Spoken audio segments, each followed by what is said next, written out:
और कहते थे कहाँ से आ गया ये मोटा बच्चा। यानी कि जितना भी मैं बोल पा रहा हूँ, इंटरेक्ट कर पा रहा हूँ, वो सिर्फ और सिर्फ फिटनेस की वजह से। तो जो वैन वाले भैया थे ना, उन्होंने मेरे को पहचानने से इनकार कर दिया था।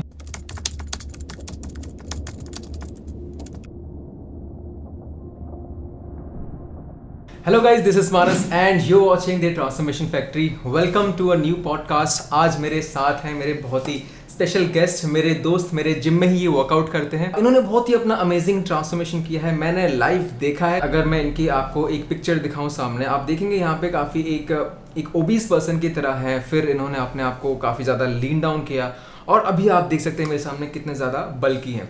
तो जानेंगे कि ये चीज़ क्यों हुआ, कैसे हुआ, कंप्लीट डिटेल ट्रांसफॉर्मेशन के बारे में जानेंगे। और इनको भी कुछ क्यूरियोसिटी है, इनको भी कुछ मेरे बारे में सवाल करना है और अपने लाइफ में प्रोफेशनली वैसे भी स्टडीज़ वगैरह क्या कर रहे हैं, आपको खुद ही अपना इंट्रोडक्शन देंगे। Bhaskar, thank you so much Manas भाई for inviting me on your platform. So myself Bhaskar Bhardwaj, मैं स्टूडेंट हूँ दिल्ली यूनिवर्सिटी में। I am pursuing BCom honours and my passion is fitness. क्योंकि मैंने अपना पूरा बचपन ही एज एन ओबीस बिताया है और बहुत ही ज्यादा मोटापे में बिताया है। हर कोई बंदा जो भी आता था वो मेरे को मोटा बिना कहीं बुलाता ही नहीं था। और एक चीज मैं बता दूं, एक चीज मैं इंश्योर कर दूं कि मेरा शुरुआत से स्पोर्ट्स बैकग्राउंड रहा है। यानी कि मैं क्रिकेट में रहा हूं और काफी अच्छे लेवल पर खेला है। उसमें भी बैरियर कहीं ना कहीं मेरा फिटनेस ही रहा, तो मैं उसमें इंप्रूव करना चाहता था। शुरुआत में सबसे पहली चीज जो मैं हर एक बिगिनर को कहना चाहूंगा वो ये है कि आपको सबसे पहले एक मेंटोर पकड़ना है। जैसे आपके पिताजी उंगली पकड़कर आपको सारा जीना सिखाते हैं और लाइफ लेसन्स देते हैं, वैसे एक मेंटोर हर एक फील्ड में बहुत ज्यादा जरूरी है। बिल्कुल बिल्कुल। जो भी वो बताते हैं उनको फॉलो कीजिए। और तकरीबन अक्टूबर यानी कि तकरीबन सितंबर की वो मेरी फोटो है। अक्टूबर में मैंने जिम जाना स्टार्ट करा। फिर तकरीबन 5 से 6 महीने के अंदर मेरे पास फोन में पूरी डिटेल्स हैं। यानी मैंने तकरीबन 30 किलो वजन कम करा है 6 महीने के अंदर। क्योंकि जो लोग आपको बुली करते हैं ना, खासकर मैं उस टाइम 103 किलो का था। एक चीज मैं यहाँ पर और ऐड ऑन करना चाहूंगा। हाइट कितनी है आपकी?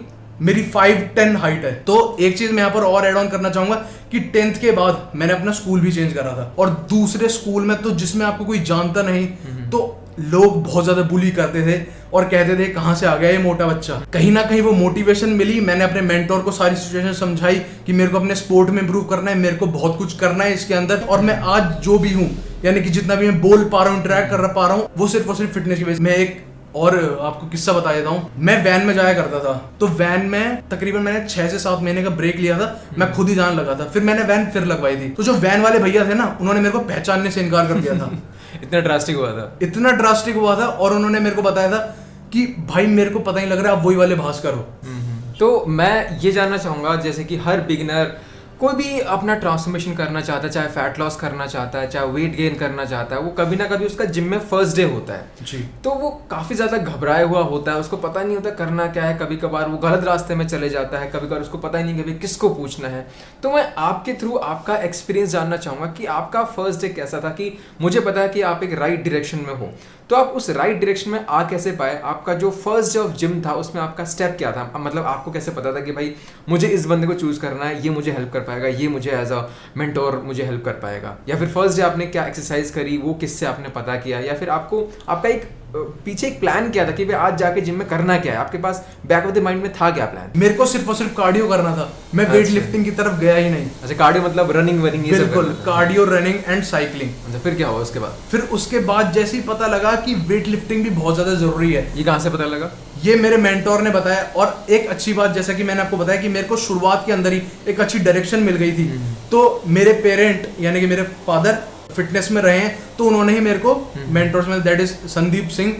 तो उन्होंने, आपके फादर उनको जानते थे? जी। अच्छा। हाँ, तो उन्होंने मेरे को मिलवाया और फिर उन्होंने मेरे को वेट लिफ्टिंग के बहुत ज्यादा बेनिफिट्स बताए। कि ये जैसे कि जो भी लोग बहुत ज्यादा ओबीस होते हैं ना और वो सिर्फ और सिर्फ कार्डियो करते रहते हैं, वेट ट्रेनिंग पे ध्यान नहीं देते, तो उनका फैट लटक जाता है। अगर वो वेट लिफ्टिंग अच्छी तरीके से करेंगे, राइट फ्रॉम डे 1 करेंगे और अच्छी तरीके से, तो यह चीज उन्हें नहीं देखनी पड़ेगी। तो इसको मैं एक प्रॉपर टर्म के अकॉर्डिंग बताना चाहूंगा कि यहाँ पे हम बेसिकली बॉडी कंपोजिशन की बात कर रहे हैं। यहाँ पे कहने का ये मतलब है कि आप अगर कार्डियो पे फोकस करे जा रहे हैं तो मे बी आप वेट लूज कर रहे हैं, लेकिन वो जो वेट आप लूज कर रहे हैं ना, उस वेट का मेजर प्रोपोर्शन फैट के थ्रू नहीं जा रहा है। आप मसल लॉस कर रहे हैं, वाटर लॉस कर रहे हैं, फैट फिर भी कहीं ना कहीं रह जाता है और लटक सी जाती है। मतलब एस्थेटिकली आप बहुत अच्छे नहीं दिखते हैं, लेकिन अगर आप वेट ट्रेनिंग करते हैं तो आप एक अच्छे अमाउंट में फैट लॉस करते हैं तो आपकी स्किन अच्छी बनी रहती है, यू नो एस्थेटिकली आप अच्छे लगते हैं और लटकती हुई फैट नजर नहीं आती है। आप ओवरऑल पतले होते हैं लेकिन बॉडी भी आपकी अच्छी लग रही है। और आपकी मैंने 3 तरह की फोटोज दिखाई लोगों को कि पहले आप थोड़े ओबीस थे, बीच में पतले हुए और अभी आपने काफी अच्छा बल किया हुआ है। तो ये प्रोसेस मैं एग्जैक्ट जानना चाहूंगा कि ये क्या अपने आप हो गया कि मतलब आप पतला नहीं रह पाए, आपसे हुआ नहीं, या फिर आपने जानबूझ के किया, मतलब एग्जैक्टली प्रोसीजर क्या चल रहा है, मतलब मोटा पतला फिर थोड़ा स्ट्रॉन्ग बिल्कुल बल्कि चल क्या रहा है, मतलब हो क्या रहा है एग्जैक्टली? मैं एक चीज यहाँ पर ऐड ऑन करना चाहूंगा, मैं आपका जवाब दूंगा। 30 किलो 6 महीने के अंदर लूज कर लिया, लोगों को अच्छा लग रहा है, बट मेंटली जो चीज चल रही है वो सिर्फ हमें ही पता है, और जो इंटरनली चल रही है वो भी सिर्फ हमें पता है। तो कहीं ना कहीं बॉडी को भी रिलैक्सेशन चाहिए होता है, एक ब्रेक चाहिए होता है। एंड देन मैंने एक पूरा रोड मैप फिक्स करा कि इस तरीके से मेरे को बल्क अप करना है। इट वॉज ऑल सिस्टमेटिक, यानी कि कोई ऐसा नहीं था कि एकदम से हो गया। और सबसे पहली चीज, अगर आप कट कर रहे हैं तो आपको फुर्सत चाहिए। तो बताने की कोशिश ये कर रहे हैं कि आप जो कुछ भी कर रहे हो आपके पास ऑलरेडी एक प्लान होना चाहिए। आपकी बॉडी आपको नहीं खींचनी चाहिए, आपके पास एक प्लान होना चाहिए कि आपको अपनी बॉडी को किस तरह से लेके जाना चाहिए। ऐसा नहीं होना चाहिए कि भाई ना चाहते हुए ये हो गया अपने आप, इस तरह से नहीं होना चाहिए। आपको ऑलरेडी पता होना चाहिए कि आप कर क्या रहे हो अपनी बॉडी के साथ। तो अभी भास्कर अपने कुछ क्वेश्चंस पूछने वाले हैं कि उनको क्या जानना है मेरे ट्रांसफॉर्मेशन के बारे में। बेसिकली उनको जो भी पूछना है वो पूछेंगे, मैं उनको आंसर करने की कोशिश करूंगा। तो मेरा सबसे पहला क्वेश्चन, जो सबसे बड़ी चीज होती है कि lockdown, regarding the lockdown stuff और सेकंड वेव जो कोविड की आई, तो how did you get to manage this all the things, और आप अपनी ट्रांसफॉर्मेशन में आगे बढ़ भी पाए? ये तो देखो सच में मुझे भी एक्सपेक्टेशन नहीं थी। अगर ये तो ऐसा हो गया कि सिचुएशन आती गई और मैं डील करता चला गया, लेकिन अगर मुझे पहले ही किसी ने बता दिया होता कि भाई अब लॉकडाउन्स आने वाले हैं, तेरी ट्रांसफॉर्मेशन खराब होने वाली है, तो मैं सच में करता ही नहीं। ये इसलिए मैं कर पाया क्योंकि मुझे अंदाजा ही नहीं था आगे क्या आने वाला। अब मैं एक सिचुएशन में फंस चुका हूँ, कोई चीज़ मैं शुरू कर चुका हूँ, अब मैं बीचों बीच हूँ। अब मैं या तो क्विट करके अपनी पीछे की सारी मेहनत खराब कर दूँ, या तो आगे और मेहनत करूँ ताकि वो जितना मैंने किया है वो वेस्ट ना जाए। तो मेरे पास एक ही ऑप्शन था कि भाई आगे बढ़ाना है। अब उसके लिए कुछ भी हो जाए मैं करने को तैयार था। सबसे पहली चीज़ जो मेरे सामने अड़चन आई वो ये थी कि मैं सुबह वॉक करने जाता था, लंबा वॉक करता था, तो लॉकडाउन की वजह से वो मैं कर नहीं सकता। तो मैंने वॉकिंग को छत पे करना शुरू किया। अच्छा। अब बात आई रेजिस्टेंस ट्रेनिंग, स्ट्रेंथ ट्रेनिंग की। तो उसके लिए मैंने शायद लॉकडाउन 1 से मैंने कुछ इक्विपमेंट्स ले रखा था, और मैंने सोचा कि भाई इक्विपमेंट्स है, कोई डरने वाली बात नहीं, घर पे ही करते हैं। तो मैंने घर पे करना शुरू करा। लेकिन हम भले कितना भी बोल लें कि होम वर्कआउट से हो जाता है, ठीक है, तो ये वही ये चलाने वाली बात है, काम चलाने वाली बात है। लेकिन अगर आपको मैक्सिमम आउटपुट चाहिए, ऑप्टिमल चाहिए ना, तो एक जिम बहुत जरूरी होता है, क्योंकि जिम में आपको मल्टीपल ऑप्शंस, हैवी वेट्स मिलता है। घर में आप वेट से लिमिटेड हो जाते हैं। आप एक फैट लॉस के पीरियड में आप ऑलरेडी थके हुए हैं, आप लॉन्गर रेपिटेशंस नहीं करना चाहते, क्योंकि ना घर में आपके पास लिमिटेड वेट्स होता है। अब डेडलिफ्ट का बताओ, अगर मैं डेडलिफ्ट की बात करूँ, मेरे पास मैक्स शायद 60 kgs है। अब 60 kgs में डेडलिफ्ट कितना करता रहूँ मैं, रेपिटेशन कर करके मेरी लोअर बैक ही थक जाएगी। तो हर एक एक्सरसाइज के साथ मेरे पास यही प्रॉब्लम थी कि बहुत सारे रेपिटेशंस करने पड़ रहे थे, बहुत सारे ऑप्शंस नहीं थे। आपको किसी मसल को टारगेट करने के लिए अलग अलग लेंथ में टारगेट करना होता है, अलग अलग एंगल्स में टारगेट करना होता है, तो ऑप्शंस भी लिमिटेड थे। और घर में भी आपको ना मजा नहीं आता जब तक आपके पास एटमॉस्फेयर नहीं मिल पाता। हाँ, आपके पास एक अलग सेटअप ना हो। अब बताओ, मेरे घर में जो स्पेस है, मैं ड्राइंग रूम में करता हूँ, मिड हॉल में करता हूँ। अब मैं एक्सरसाइज कर रहा हूँ, यहाँ से मम्मी या फिर पापा या फिर सिस्टर जो भी जाना ना करने, मेरे को रुकना पड़ रहा है। मतलब एक कंसंट्रेशन आपका बन नहीं पाता, मतलब वो मजा आपको आ नहीं रहा होता है, ठीक है। अब जो लोग होम वर्कआउट करते हैं उनके पास अलग सेटअप है, अलग स्पेस है, उनकी अलग बात है। मतलब मैं अपनी प्रॉब्लम बताने की कोशिश कर रहा हूँ कि मैं होम वर्कआउट इतना एंजॉय नहीं करता, मुझे करना पड़ता है। तो अचानक से मुझे पता लगता है कि भाई जिम हम जा सकते हैं, कुछ ही खास लोग, कुछ ही बहुत ही लिमिटेड लोग अलाउड है जिम में जाने के लिए। तो मैं बहुत खुश हो गया। फिर मैंने आपको कॉल किया, और आप ऑलरेडी जिम जा रहे थे, उन खास लोगों में से आप थे। तो मैंने आपको कंफर्म करने के लिए कॉल किया कि क्या ऐसे हैं कि खास लोग आ सकते हैं। तो आपने कहा बिल्कुल भाई आ सकते हैं। तो मैं आपके साथ ही फर्स्ट डे गया था लॉकडाउन के अंदर, और कुछ ही शायद 5-6 लोग ही होंगे, ज़्यादा नहीं होंगे उस वक्त। फिर वहाँ मैंने जिम में वर्कआउट करना शुरू करा, और मैं बहुत थैंकफुल था भैया के लिए कि भाई लॉकडाउन में जिम खुला रखा, मतलब कुछ ही लोगों के लिए, मतलब गाइडलाइंस भी। That was for the most hard working ones. हाँ, बहुत ही 5-6 लोग ही आपको मिलेंगे जिम में, और जैसे जैसे करके उसको मैनेज किया।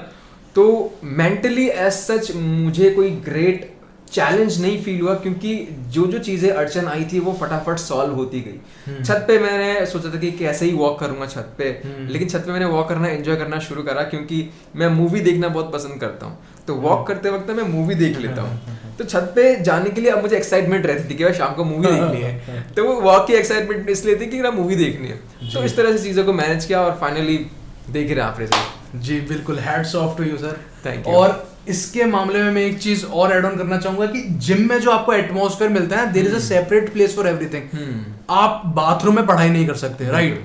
तो जिम में आपको एक चीज चाहिए, दैट इज एटमॉस्फेयर। तब सारे लोग एक तब हम क्लासरूम में होते हैं, तो हम पढ़ रहे होते हैं, एक स्कूल में हो सकता है, कॉलेज में हो सकता है, तो जिम में भी तब सारे लोग वर्कआउट कर रहे हैं, एक एटमॉस्फेयर क्रिएट हो रहा है, तो आप भी एकदम इंडल्ज हो जाते हो उसी चीज के अंदर। अब मैं ये ऐड ऑन करना चाहता हूँ कि ऐसा नहीं है कि भाई घर में होम वर्कआउट हो नहीं सकता या फिर किसी और माहौल में कोई काम हो नहीं सकता। सब माहौल में सब काम हो सकते हैं, लेकिन अगर आपको मैक्सिमम आउटपुट चाहिए ना, निचोड़ के सब कुछ निकालना है, वो आपको उसी माहौल में करना चाहिए जो माहौल जिस काम के लिए डिजाइंड है। अब जो लोग होम वर्कआउट करते हैं, हैट्स ऑफ टू देम, जैसे तैसे करके वो करते हैं। उन्होंने अपना स्पेशली डिजाइन स्पेस बनाया हुआ है जहाँ पे वो अपना वर्कआउट करते हैं, मल्टीपल उन्होंने इक्विपमेंट्स खरीदा हुआ है।